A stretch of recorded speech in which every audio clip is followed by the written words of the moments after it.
وفي أنفسكم أفلا تبصرون আল্লাহ পাক রব্বুল আলামিন বলেন, এই জমিনের মধ্যে জায়গায় জায়গায় আমি আমার মুমিন বান্দাদের জন্য বিভিন্ন নিদর্শন দিয়ে রেখেছি, বিভিন্ন আলামত দিয়ে রেখেছি, বিভিন্ন নিয়ামত দিয়ে রেখেছি, যেই সমস্ত নিয়ামতের মাধ্যমে বান্দারা আমাকে চিনতে পারবে, আমাকে প্রভু হিসেবে চিনতে পারবে, আমি যে এই সমস্ত কিছুর প্রতিপালনকারী সেই কথা জানতে পারবে।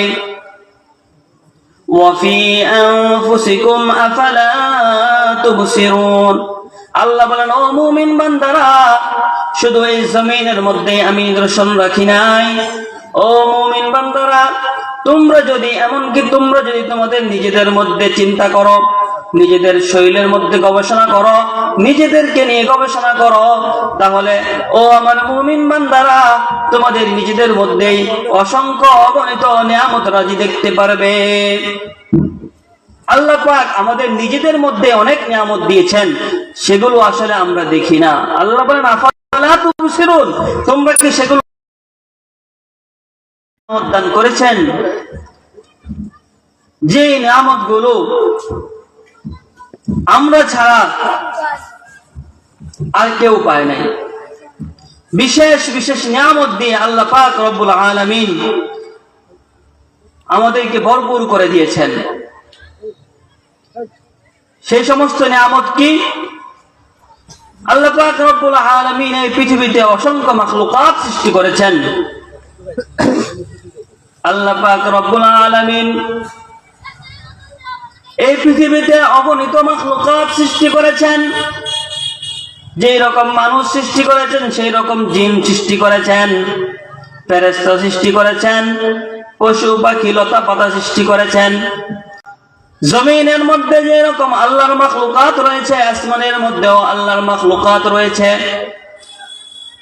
জলের মধ্যে যে রকম আল্লাহর মাখলুকাত রয়েছে, স্থলের মধ্যেও আল্লাহর মাখলুকাত রয়েছে।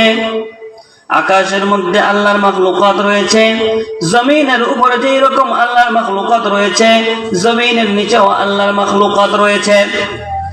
আল্লাহ পাক রব্বুল আলামিনের মাখলুকাত গণনা করে কেউ শেষ করতে পারবে না। কিন্তু আল্লাহ পাক রব্বুল আলামিনের সকল মাখলুক সমান নয়। আল্লাহ পাক রব্বুল আলামিন এই সমস্ত মাখলুকাতের মধ্য থেকে সর্বশ্রেষ্ঠ মাখলুক শুধুমাত্র মানুষকে বানিয়েছেন। আল্লাহ তাআলা বলেন, ওয়ালাকাদ কাররামনা বানি আদম। আল্লাহ তাআলা পবিত্র কালামুল্লাহ শরীফের মধ্যে বলেন, আমি আল্লাহ বনি আদমকে সম্মানিত করেছি। এই বনি আদমকে আল্লাহ পাক রব্বুল আলামিন কেমন সৃষ্টি করেছেন, কেমন শ্রেষ্ঠ বানিয়েছেন? মাওলাই করিম সূরা ৩ এর মধ্যে বলেন, ওয়াত-তিন ওয়াজ-যাইতুন ওয়া তুরি সিনিন ওয়া হাযাল বালাদিল আমিন। আল্লাহ পাক রব্বুল আলামিন সূরা ৩ এর মধ্যে চারটা বস্তুর কসম খান। তিনের কসম খান, যাইতুনের কসম খান, সিন উপত্যকার কসম খান। আল্লাহ পাক রব্বুল আলামিন হাযাল বালাদিল আমিন, মক্কা নগরীর কসম খেয়ে বলেন, লাকাদ খালাকনাল ইনসানা ফি আহসানি তাকওয়িম। আমি মানুষকে সবচেয়ে সুন্দর আকৃতিতে সৃষ্টি করেছি। আর কোন মাখলুককে সবচেয়ে সুন্দর আকৃতিতে আল্লাহ পাক সৃষ্টি করেন নাই। এই পৃথিবীতে অসংখ্য ধর্ম রয়েছে। ইসলাম ধর্ম যেরকম রয়েছে, হিন্দু ধর্ম রয়েছে, বৌদ্ধ ধর্ম রয়েছে, খ্রিস্টান ধর্ম রয়েছে, কিন্তু এই সমস্ত দ্বীনের মধ্য থেকে শুধুমাত্র হক হলো ইসলাম। ইন্নাদ দীনা ইনদাল্লাহিল ইসলাম। আল্লাহর কাছে একমাত্র গ্রহণযোগ্য দ্বীন হলো ইসলাম। আল্লাহ পাক আমাদেরকে সেই ধর্মের মানুষ বানিয়েছেন। আল্লাহ পাক রব্বুল আলামিন এই পৃথিবীতে অসংখ্য নবী রাসূল প্রেরণ করেছেন। আদম নবী প্রেরণ করেছেন, নূহ নবী প্রেরণ করেছেন, ইব্রাহিম নবী প্রেরণ করেছেন, আল্লাহ পাক ঈসা নবী প্রেরণ করেছেন। কিন্তু সকল নবী সেরা নবী নয়। শুধুমাত্র সেরা নবী হলেন মুহাম্মদুর রাসূলুল্লাহ সাল্লাল্লাহু আলাইহি ওয়াসাল্লাম। আদম সফিউল্লাহ হতে পেরেছেন, ইসমাঈল জবিউল্লাহ হতে পেরেছেন, ইব্রাহিম খলিলুল্লাহ হতে পেরেছেন, কিন্তু কেউ মুহাম্মাদুর রাসূলুল্লাহ হতে পারেন নাই। আল্লাহ পাক রব্বুল আলামিন এই পৃথিবীতে অসংখ্য কিতাব নাযিল করেছেন। তাওরাত নাযিল করেছেন, ইনজিল নাযিল করেছেন, জাবুর নাযিল করেছেন, কোরআন নাযিল করেছেন। কিন্তু তাওরাত সর্বশেষ কিতাব নয়, জাবুর সর্বশ্রেষ্ঠ কিতাব নয়, ইনজিল সর্বশ্রেষ্ঠ কিতাব নয়। সর্বশ্রেষ্ঠ কিতাব হল আল কোরআনুল কারীম। আল্লাহ পাক রব্বুল আলামিন সেই কোরআনুল কারীম আমাদেরকে দান করেছেন। সুবহানাল্লাহ, এতগুলো নিয়ামত আল্লাহ পাক দিয়েছেন, যে নিয়ামত গুলো অন্য কোন জাতি পায় নাই।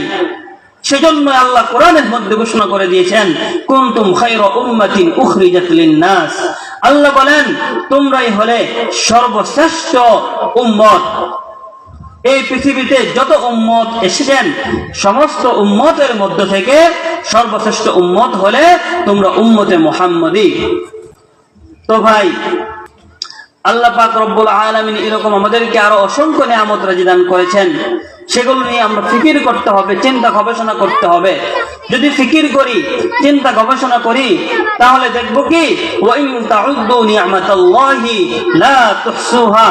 আল্লাহ বলেন, তোমরা এই সমস্ত নিয়ামত যদি গণনা করো, এই সমস্ত নিয়ামত গণনা করতে পারবে, তোমাদের জীবন চলে যাবে, এক প্রজন্ম যাবে, আরেক প্রজন্ম আসবে, এইভাবে কিয়ামত পর্যন্ত যদি আমি আল্লাহর নিয়ামতটা যদি তোমরা গণনা করতে থাকো, তোমরা গণনা করবে, তোমাদের গণনা শেষ হবে, কিন্তু আল্লাহর নিয়ামতটা যে গণনা করা শেষ হবে না। সুবহানাল্লাহ। এজন্য আসুন আমরা আল্লাহর নিয়ামত রাজি নিয়ে গবেষণা করি, কি কি নিয়ামত আল্লাহ দান করেছেন, সেই সমস্ত নিয়ামত নিয়ে আমরা চিন্তা ফিকির করি এবং মহান মাওলায়ে পাকের ইবাদত বন্দেগীতে নিজেদেরকে উৎসর্গ করে দিই। আল্লাহ পাক রব্বুল আলামিন আমাদের সকলকে তৌফিক দান করুন। ওয়া আখিরু দাওয়ানা আনিল হামদুলিল্লাহি রাব্বিল আলামিন।